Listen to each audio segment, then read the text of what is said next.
Church today, and the sermon was simply about tithing and giving.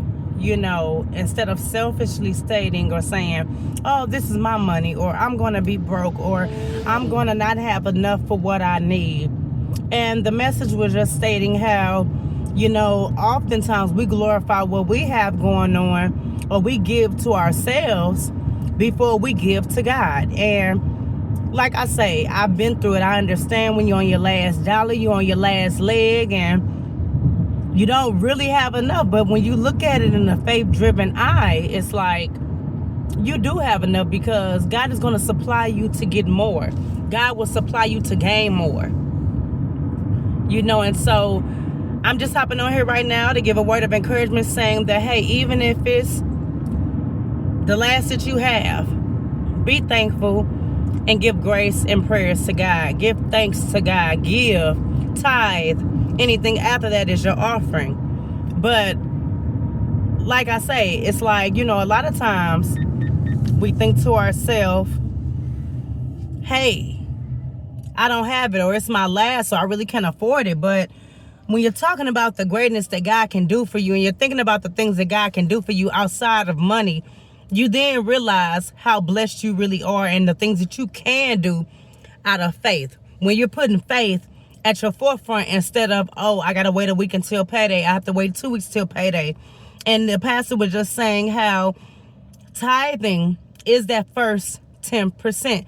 First, not last, not after you paid your bills, not after you pay for something you want to do.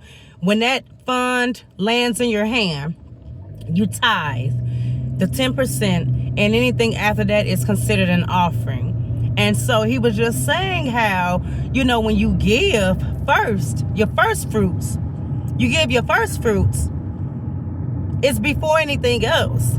Stop selfishly putting everything before your faith. And we're all guilty. I'm going to tell you now, I am guilty of it. We're human. We're learning here. But I'm guilty of it. Sometime, hey, well, you will pay the tithes after you pay the utilities.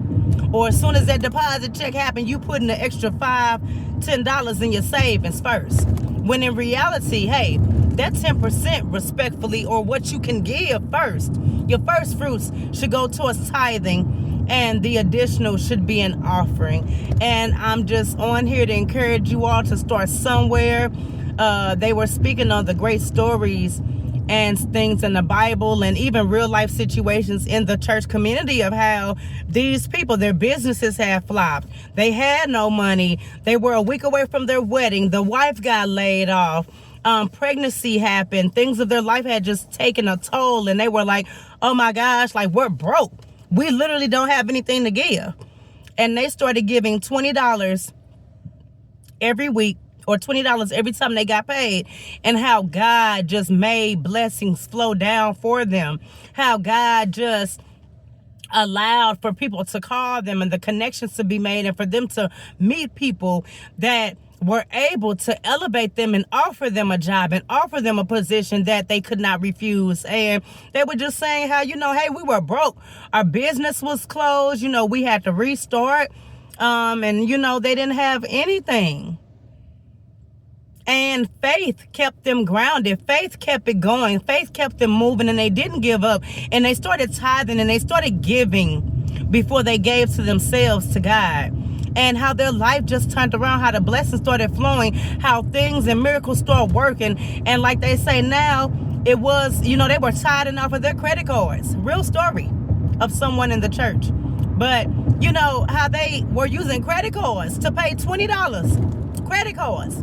And now, hey, they can give in an abundance. They've been blessed. Their blessings are overflowed, and they give all their worries and concerns to God. But they first give. And so, like they say, be a cheerful giver. Be thankful that you're able. Be thankful that you are available to give, because some people wish that they could.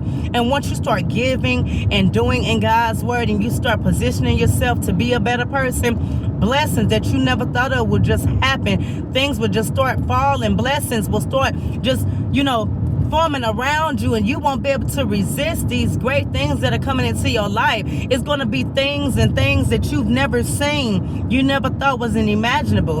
And it just happened. And God will bless you as long as you have that faith and give to him.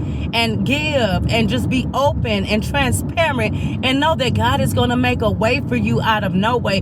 God is going to make some things happen where people won't even understand. God will bring you that job. God will straighten your children out. God will give you that food on the table. God will make your finances easier. God will make you get through the tough times if you give and have faith in him. So this is a motivational word, of course, for you all. Every time I think of something, I bring it to you. And I just want to be a light and encouragement to you to let you know that if I can do it, you can too.